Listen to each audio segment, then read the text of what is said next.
Salut tout le monde! Alors aujourd'hui j'avais envie de vous présenter une main comme je le fais de temps en temps, simplement je voulais tester un petit peu la présentation sous forme de vidéo, voir si ça vous parle encore davantage et si c'est intéressant pour vous, je vous présente la main comme ça. Alors, ici on a As-Valet de trèfle et nous sommes sur une table qui vient de casser si je ne m'abuse, nous sommes en trimax avec un vilain sur lequel j'ai 4000 mains. À vrai dire, j'ai pas un énorme metagame vis-à-vis, enfin, entre lui et moi, on va dire, parce que c'est 4000 mains qui sont étalées sur un assez large laps de temps. Bon, j'ai quelques reads, quelques notes, mais je vais pas développer davantage parce qu'elles ne vont pas spécialement servir pour ce spot. Donc il open, on s'attend évidemment à ce que ça arrive très souvent, il open 60% du temps son bouton, et je décide de tribet, c'est donc un joueur qui fold 43% du temps au tribet. Si on va voir un petit peu plus dans le détail par position, on voit qu'au bouton il fold au tribet 38% du temps pour l'instant sur mon échantillon. Il défend, enfin il call 51% du temps, il 4bet 11%. Donc clairement, contre lui, on va merger comme des cochons, évidemment, notre range de tribet, et il va de soi qu'As-Valet suité était de toute façon un tribet assez facile dans beaucoup de circonstances, donc contre lui, c'est encore plus simple. Simplement pour tout de suite vous parler de son profil post-flop, c'est un joueur qui fold aussi bet en tribet pot, 42% flop, 23% pour le moment turn et 75 rivières, bien que, évidemment, pour le turn et davantage encore pour la rivière, ses stats ne soient pas très significatives.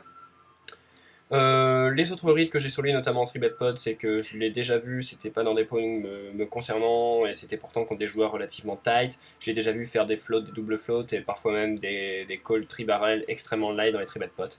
Enfin, extrêmement light. Particulièrement plus light que la moyenne, on va dire ça comme ça. Mais en tout cas, ce qui est sûr, c'est que flop turn, il est plutôt CS, et sinon, il est plutôt le genre à bet assez souvent versus miss bet. Voilà tout. Il décide de call. Évidemment, on flop de manière très satisfaisante. Donc, vu le profil que je vous ai décrit, vous comprenez bien que je suis parti pour un 6-bet de manière tout à fait classique. Il a call. La deuxième carte, donc, fin le turn, qui est un 10 de cœur. Donc, ici, évidemment, on est toujours dans l'optique de value. Les assis sont à bon. Des éventuels 9x, voire quelques 10x maintenant qui sera arrivé, même s'il y en aura évidemment très peu. Et puis, les divers flush draw. Donc, en deux barrels, il call de nouveau. La rivière est une brique totale. Je pense qu'on est tous d'accord, enfin presque en tout cas, pour admettre que c'est compliqué ici, peut-être de tri-barrel en value, ça commence à devenir particulièrement thin. Euh, je pense pas qu'il y ait énormément de mains inférieures qui devraient call ce tri-barrel. Donc bon, tri-barrel était un petit peu en dernier dans l'option, dans les options entre on va dire tri-barrel, check call et check fold la rivière. Donc j'ai préféré check et vient tout simplement va chauve et je voulais avoir votre avis ici concernant le play qu'on devrait faire. Est-ce que c'est un check call dans le sens où évidemment il y a pas mal de miss draw possibles. Est-ce que c'est un check fold dans le sens où il a quand même une tonne de combos qui nous battent et qui sont susceptibles de jouer comme ça. Je pense par exemple aux As-10 qui représentent 6 combos, aux As-9 il peut sûrement call vu ses stats As-9 offsuit pré-flop, donc il y a 6 combos supplémentaires, on est à 12. Il y a les As-3 et As-4 suités, ça fait 2 combos, on est à 14. Il y a les 9-9, on est à 17. Il y a les 3-3, on est à 20. Peut-être même des 10-10, bien qu'il les 4 bêtes possiblement pré-flop. Il y a des 9 et 10 suités tout au moins. Bref, ça fait quand même beaucoup de choses. On peut compter entre 20 combos si on est optimiste et 30 combos si on est plutôt pessimiste qui nous battent et qui sont susceptibles de jouer comme ça. Et donc le problème qui se pose ici, c'est que ben, si on check fold ça, c'est un peu malheureux, et dans ce cas-là, on voit pas vraiment de raison qui pourrait nous pousser à check call, par exemple, As-Dame non plus.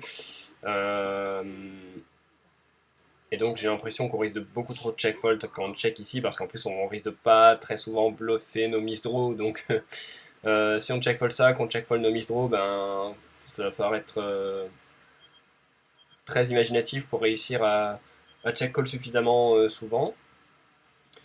Pour que ce soit pas exploitable. Et puis par ailleurs, il y a quand même cette problématique, est-ce qu'il y a suffisamment de miss draw. Donc ici il faut qu'il ait approximativement, j'ai pas vraiment compté, mais il faut espérer qu'il ait au moins en moyenne 7 à 10 miss draw, j'imagine, voire peut-être un petit peu plus. Est-ce que c'est possible selon vous? Finalement, il n'y a pas tant de flush draw nus que ça. Il y en a quelques-uns, mais pas une tonne. Bref, je suis assez partagé, vous l'avez compris. Quel est le play idéal selon vous? Qu'est-ce qu'on devrait faire ici? Comment se comportent vos ranges de tri-barrel, de check call et de check fold? C'est finalement une question assez large que je vous pose, mais je pense qu'elle est assez intéressante. Donc voilà, je vais couper la vidéo, sinon je pourrais parler beaucoup trop longtemps. Et je vous remercie d'avance pour vos réponses en tout cas. À très bientôt.